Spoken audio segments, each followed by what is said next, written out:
اے د دنیا پر رنگینو مینا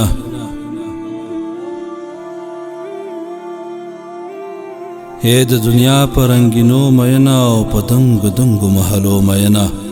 زمون کیسې ما ورو بجاړي سوي نغمې ما ورو بجاړي پزړه نری ګران سي کوي او دا خاطرې ما ورو بجاړي خاموش خیم نور می مغه غوا رانګيلي ما ورو بجاړي منګ یو سوتنه پشمار لیونی منګ د هین غزا تملا تړلې منګ مسافر درب د دین په خاطر لکلی کډی مو په خوا تړلې منګ د سرونو قرباني ورکړلې د رب په دین مو ککرې ورکړلې منګ لګی تندې تکلیفونه تیر کړل منګ زنجیرونه زندانونه تیر کړل منګ د زنجیر سره خبرې وکړې زمونږ په حال باندې زندان وجړل په منګ دومره ډیر ظلمونه وشول په مظلومیت زمونږ اسمان وجړل د دغه دومره مظلومیت باوجود د قربانۍ او حقانیت باوجود سمولایان په منګ فتوی ورکوي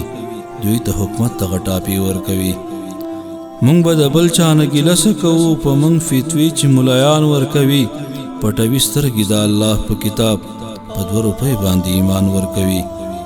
په دې وطن کې سوداګانې کیږي دلته په 2 پیسې ضمیر خرڅیږي دلته په 2 روپۍ فتوا خرڅیږي او دلته مولا خرڅیږي پیر خرڅیږي دا د پستو کورسو خلق ته د نرمو بسترو خلق ته دوی د جهاد لزور څخه خبر دي دوی د تکبیر د شور څخه خبر دي د زوریدلې مور څخه خبر دي د شهید شوی ورور څخه خبر دي د جړېدلې خور څخه خبر دي او دوی د یتیم لکور څخه خبر دي دوی څه خبر چې لوګه ستوایي دوی په وجود پر هر لیدلې نه دي په خوب مین راحت پسند خلکو چرته په ژوند څنګه لیدلې نه دي منګ به سوک یو سوک یار نه لرو د چا فتو باندې هم کار نه لرو دوی دا فتوا لکم کتاب ورکوي او د رب په مخ کې با جواب ورکوي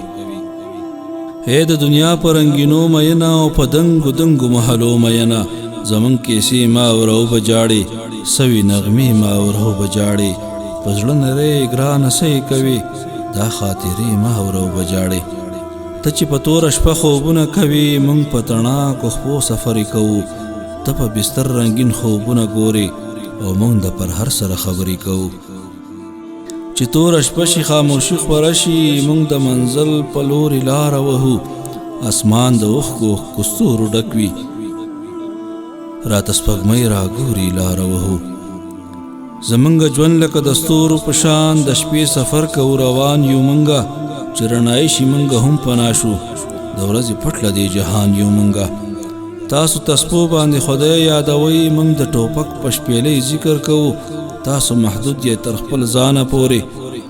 او مونږ د ټولې نړۍ فکر کوو تاسو چې خپل څوک له دنیا نه لاړ شي میراث کې تاسو ته سامان پاتې شي مونږ ته د خپل شهیدانو څخه بس په میراث کې یتیمان پاتې شي په دغه لار ځای په ځای قبرونه او د شهیدان را نه پلار ملګری را نه بې رحمه انقلاب خوړلی او زمونږ د صف چنار ملګری له مور او پلاره بې دیدنه تللي هغه زمونږ مسافر شهیدان اوس یې قبرونه چاته نه دي معلوم چرته دفن دي مهاجر شهیدان ته د فراق له درده څه خبرې چا دي په غېږ کې سلګۍ کړي نه دي تا د سنګر خواږه ملګري په وینو سره چرته لیدلي نه دي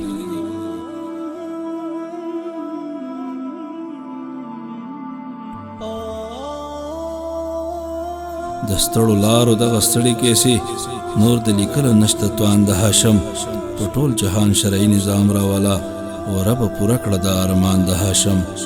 رب پوره کړه د ارمان د هاشم